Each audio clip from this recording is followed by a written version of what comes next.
Breaking news చూస్తున్నాం. తెలంగాణలో ఇక కాంగ్రెస్ అధికారంలోకి వచ్చాక ప్రాంతీయ విభేదాలు రెచ్చగొడుతున్నారంటూ కూడా పవన్ కళ్యాణ్ వ్యాఖ్యలు చేసినటువంటి పరిస్థితి. మరోవైపు గత 12-13 నెలల నుంచి నన్ను టార్గెట్ చేశారంటూ పవన్ కళ్యాణ్ వ్యాఖ్యలు చేస్తున్నారు. ఇక తెలంగాణ మీ అయ్య జాగిరా అని అడగడం తప్ప అంటూ కూడా ఇక పవన్ కళ్యాణ్ కామెంట్ చేస్తున్నటువంటి పరిస్థితి. బట్ ఏదేమైనప్పటికీ పవన్ కళ్యాణ్ రేవంత్ రెడ్డిని టార్గెట్ చేస్తారా అనేటువంటి ఒక క్వశ్చన్ ప్రస్తుతం సోషల్ మీడియాలో తెగ వైరల్గా మారుతోంది. రైట్, ఒకసారి దీనికి సంబంధించి మరింత సమాచారం తెలుసుకుందాం. మా ప్రతినిధి మూషం శ్రీనివాస్ ఫోన్ లైన్లో అందుబాటులో ఉన్నారు. సో మూషం, అసలు ఏం జరుగుతుంది? ఇప్పటికే పవన్ కళ్యాణ్ ఏపీలో ఇటు బాబుతో కలిసి నడుస్తున్నారు. బట్ బాబు శిష్యుడైనటువంటి రేవంత్పై ఓపెన్గా స్టేట్మెంట్లు ఇవ్వడం వెనక అసలు రహస్యం ఏంటనే ఒక చర్చ ప్రధానంగా వినిపిస్తోంది. సో పవన్ కళ్యాణ్ వ్యాఖ్యల వెనుక అసలు కారణం ఏమై ఉండొచ్చు?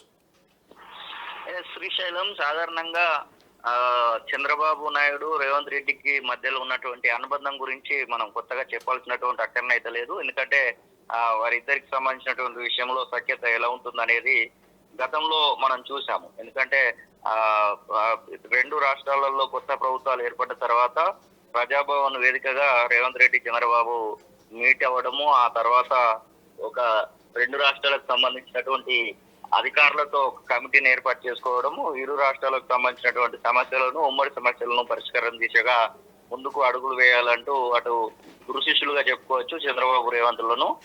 వారిద్దరికి సంబంధించినటువంటి విషయంలో జరిగినటువంటి ఆ యొక్క మీటింగ్స్ కూడా అందరికి తెలిసిందే. ఇక ఇదే సమయంలో కూటమిలో ఒకటిగా ఉన్నటువంటి ఆంధ్రప్రదేశ్ ప్రభుత్వం కూటమిలో ఒకటిగా ఉన్నటువంటి జనసేన పార్టీ అధినేత పవన్ కళ్యాణ్ రేవంత్ రెడ్డి పైనే అవాకులు చెవాకులు పెరుగుతా ఉన్నాడు. ప్రధానంగా జూన్ 2వ తారీఖున జరిగినటువంటి ఆ యొక్క జనసేన నవనిర్మాణ ఏదైతే కార్యక్రమం అనుకున్నారో ఆ కార్యక్రమానికి పర్మిషన్ ఇవ్వకపోవడాన్ని పవన్ కళ్యాణ్ తప్పుపడుతున్నటువంటి మొత్తం దేశం మొత్తంలో ఎక్కడికైనా నేను తిరుగుతాను, నేను భారతీయుని, నాకు ఎక్కడికైనా తిరిగేటువంటి రైట్ ఉంటుంది అనేటువంటి మాటను పవన్ కళ్యాణ్ చెప్తూ వస్తా ఉన్నాడు. అందులో భాగంగానే నేను తెలంగాణకు రావాలని అనుకున్నాను, తెలంగాణకు వచ్చి మీటింగ్ పెడతానంటే అక్కడ నుంచి నాకు బెదిరింపులు వచ్చాయనేటువంటి మాటనైతే పవన్ కళ్యాణ్ చెప్తున్నటువంటి సందర్భం. దాంతో పాటుగా ఇంకొక అడుగు ముందుకేసి పవన్ కళ్యాణ్ రాహుల్ గాంధీని సౌత్ కు రావద్దు అంటే ఊరుకుంటారా, తను నార్త్ లోనే ఉండమని అంటే అది కరెక్ట్ అవుతుందా అంటూ కూడా మాట్లాడుతున్నటువంటి సందర్భాన్ని అయితే మనం చూస్తా ఉన్నాం. మొత్తం సినారియోలో పవన్ కళ్యాణ్, రేవంత్ రెడ్డి అలాగే చంద్రబాబు నాయుడుకి సంబంధించినటువంటి విషయంలో అటు ఏమో కూటమి ప్రభుత్వం, ఇటేమో ఇద్దరికి మధ్యలో ఉన్నటువంటి అనుబంధం. మొత్తానికి ఇది ఒక రకంగా చెప్పాలంటే ఒక సంక్లిష్టమైనటువంటి స్థితి అనే చెప్పుకోవచ్చు. మరి దీని విషయంలో పవన్ కళ్యాణ్ విషయంలో ఏమన్నా చంద్రబాబు జోక్యం చేసుకుంటాడా, లేదు అంటే ఇది ఇలానే కంటిన్యూ అవుతుందా అనేటువంటి ఒక ప్రశ్న కూడా లేవనెత్తుతున్నటువంటి సందర్భాన్ని అయితే మనం చూస్తా ఉన్నాం శ్రీశైలం. మొత్తానికి ఏది ఏమైనప్పటికీ మొత్తం మీద ఈ యొక్క మొత్తం వ్యవస్థలో మాత్రం అంటే అటు జనసేన పార్టీకి సంబంధించినటువంటి విషయంలో నాకు నమ్మకం ఉంది. పూర్తి స్థాయిలో నాకు క్యాడర్ కూడా జనసేనకు తెలంగాణలో ఉంది అనేటువంటి ఒక ఆశాభావాన్ని కూడా పవన్ కళ్యాణ్ వ్యక్తం చేస్తున్నటువంటి సందర్భాన్ని అయితే చూస్తా ఉన్నాం. ఈ మొత్తం ఒకవేళ ఆలోచించాట ఏదుంటే మాత్రం ఇటు గురు శిష్యులకు సంబంధించినటువంటి విషయంలో ఒక అనుకోని సంఘటనగానే చెప్పుకోవచ్చు. పవన్ కళ్యాణ్ రూపంలో వచ్చినటువంటి ఒక సంఘటనగానే చెప్పుకోవచ్చు. మరి ఎలా ముందుకు వెళ్తారు ఏంటి అనేది కూడా ఒక ప్రశ్నగా కనబడతా ఉంది Srisailam. Right, thank you Musham, thanks for update. ఇది మొత్తం మీద గురు శిష్యులకు సంబంధించినటువంటి టాపిక్స్లో పవన్ కళ్యాణ్ సో ఏదైతే బహిరంగ విమర్శలు ఎటువంటి పరిణామాలకు దారితీస్తాయనే ఒక చర్చ ప్రధానంగా వినిపిస్తుంది. అయితే పవన్ కళ్యాణ్ ఈ మధ్య కాలంలో బహిరంగంగానే ఇటు కాంగ్రెస్ ప్రభుత్వం మీద తెలంగాణ వేదికగా కొన్ని కామెంట్ చేస్తూ ఉన్నారు. తెలంగాణలో కాంగ్రెస్ వచ్చాకే ప్రాంతీయ విద్వేషాలు వస్తున్నాయంటూ కూడా ఆయన చెప్తా ఉన్నారు. ఇక బీఆర్ఎస్ పాలనలో ఈ తరహా పరిస్థితులు లేవు, గత 13 నెలలుగా నన్ను టార్గెట్ చేశారంటూ మండిపడుతున్నటువంటి పరిస్థితి. ఇక ఢిల్లీ ఎన్డీఏ కూటమి నేతల మీటింగ్లో హాజరైనటువంటి పవన్ కళ్యాణ్ ఏదైతే దేశంలో ఎక్కడికైనా వెళ్ళే హక్కు తనకు ఉందని, హైదరాబాద్కు రావడానికి ఎవరి అనుమతి అవసరం లేదంటూ AP deputy CM Pawan Kalyan అన్నారు. ఇక 12 ఏళ్ల మోదీ పాలన పురస్కరించుకొని బుధవారం ఢిల్లీలో నిర్వహించిన ఎన్డీఏ కూటమి నేతల మీటింగ్లో పవన్ పాల్గొన్నారు. ఈ సందర్భంగా ఓ నేషనల్ మీడియా సంస్థతో ఆయన మాట్లాడారు. ఇటీవల హైదరాబాద్లో తన పర్యటనపై కాంగ్రెస్ నేతలు చేసిన వ్యాఖ్యలపై మాట్లాడారు. తెలంగాణ ఆవిర్భావ దినోత్సవం సందర్భంగా సభ నిర్వహించేందుకు అనుమతి ఇవ్వలేదని, రాష్ట్రంలోకి అడుగు పెట్టనివ్వమంటూ బెదిరింపులు వచ్చాయని ఆయన ఆరోపించారు.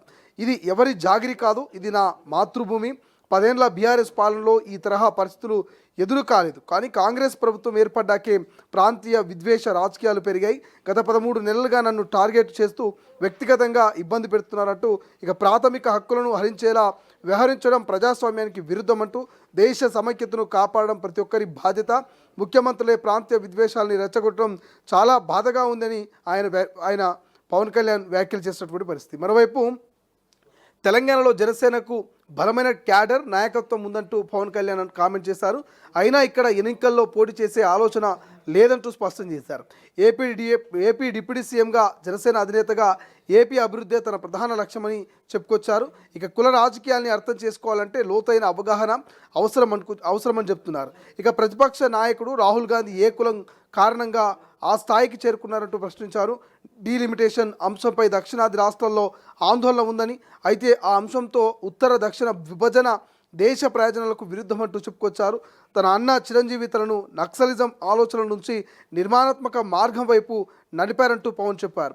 ఇక యువకుడిగా ఉన్న దశలో నక్సలైట్ కావాలనే ఆలోచన తనలో ఉండేదని, అయితే అన్న చిరంజీవి తనను నిర్మాణాత్మక మార్గంలో నడిపించారంటూ ఇక పవన్ కళ్యాణ్ తన ఆవేదన వ్యక్తం చేసుకున్నటువంటి పరిస్థితి ప్రస్తుతం మనకు కనిపిస్తుంది. బట్ ఏదేమైనప్పటికీ రేవంత్పై ఇంత ఓపెన్గానే స్టేట్మెంట్ ఇస్తున్నటువంటి పవన్ కళ్యాణ్ విషయంలో మరి భవిష్యత్తులో ఎటువంటి పరిణామాలు ఉంటాయి అంటే, తెలంగాణలో నేను పార్టీని బలోపేతం చేయాలని అనుకోలేదు, పార్టీని యాక్టివ్ చేయాలనుకోలేదు, ఇక్కడ నేను ఇంకేదో చేయాలని అనుకోలేదు, నాకు ఏ రకమైనటువంటి తెలంగాణతో సంబంధించి తెలంగాణలో ఉన్నటువంటి వారు ఎవరి మీద కూడా నాకు కోపము విద్వేషము లేదని కూడా పవన్ కళ్యాణ్ చెప్తూ వస్తూ ఉన్నాడు. ఇది నా మాతృభూమి, ఈ మాతృభూమిలో ప్రతి ఒక్కరికి మరి జీవించడము, అక్కడికి వెళ్ళి అక్కడికి వెళ్ళే హక్కు ఉంటుందంటూ కూడా పవన్ కళ్యాణ్ చెప్పుకొచ్చినటువంటి పరిస్థితి. బట్ ఇదేమైనప్పటికీ బాబు సృష్టించినటువంటి రేవంత్పై ఓపెన్ స్టేట్మెంట్ మీద కొంత ప్రస్తుతం చర్చ జరుగుతుంది. ఇది భవిష్యత్తులో ఎటువంటి పరిణామాలకు దారితీస్తుందంటూ కొంత పొలిటికల్ విశ్లేషకులు, పొలిటికల్ సర్కిల్లో ఈ వార్త చక్కర్లు కొడుతోంది. ఢిల్లీ ఎన్డీఏ కూటమి నేతల మీటింగ్లో హాజరైనటువంటి పవన్ కళ్యాణ్ ఏదైతే దేశంలో ఎక్కడికైనా వెళ్ళే హక్కు తనకు ఉందని, హైదరాబాద్కు రావడానికి ఎవరి అనుమతి అవసరం లేదంటూ AP deputy CM Pawan Kalyan అన్నారు. ఇక 12 ఏళ్ల మోదీ పాలన పురస్కరించుకొని బుధవారం ఢిల్లీలో నిర్వహించిన ఎన్డీఏ కూటమి నేతల మీటింగ్లో పవన్ పాల్గొన్నారు. ఈ సందర్భంగా ఓ నేషనల్ మీడియా సంస్థతో ఆయన మాట్లాడారు. ఇటీవల హైదరాబాద్లో తన పర్యటనపై కాంగ్రెస్ నేతలు చేసిన వ్యాఖ్యలపై మాట్లాడారు. తెలంగాణ ఆవిర్భావ దినోత్సవం సందర్భంగా సభ నిర్వహించేందుకు అనుమతి ఇవ్వలేదని, రాష్ట్రంలోకి అడుగు పెట్టనివ్వమంటూ బెదిరింపులు వచ్చాయని ఆయన ఆరోపించారు. ఇది ఎవరి జాగిరి కాదు, ఇది నా మాతృభూమి. 10 ఏళ్ల బీఆర్ఎస్ పాలనలో ఈ తరహా పరిస్థితులు ఎదురు కాలేదు. కానీ కాంగ్రెస్ ప్రభుత్వం ఏర్పడ్డాకే ప్రాంతీయ విద్వేష రాజకీయాలు పెరిగాయి. గత 13 నెలలుగా నన్ను టార్గెట్ చేస్తూ వ్యక్తిగతంగా ఇబ్బంది పెడుతున్నారంటూ ఇక ప్రాథమిక హక్కులను హరించేలా వ్యవహరించడం ప్రజాస్వామ్యానికి విరుద్ధమంటూ దేశ సమైక్యతను కాపాడడం ప్రతి ఒక్కరి బాధ్యత. ముఖ్యమంత్రులే ప్రాంతీయ విద్వేషాలని రెచ్చగొట్టడం చాలా బాధగా ఉందని ఆయన పవన్ కళ్యాణ్ వ్యాఖ్యలు చేసినటువంటి పరిస్థితి.